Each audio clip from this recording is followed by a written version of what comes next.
আসসালামু আলাইকুম। ৭ জুন ২০২৪। আজ আমি চাল কুমড়ার মোরব্বা বানাবো ভাবছি। সেই জন্য একদম পাকা চাল কুমড়ো কিনে নিয়ে আসছি।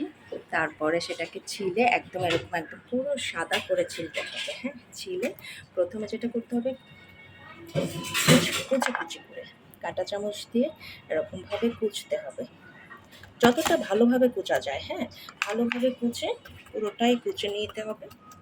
এভাবে ভালো করে কুচে যে আমি এখানে একটা করে রেখেছি, এভাবে যেন এটা সফট হয়ে যায়। দেখেন, একদম সফট করে করতে হবে, ভাঙা যাবে এরকম, এরকম সফট করতে হবে যেটাতে এরকম পানি বের হবে।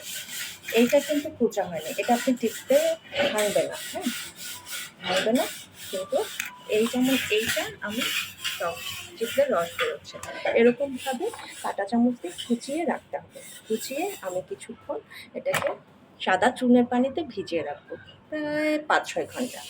তারপর আবার আসছি।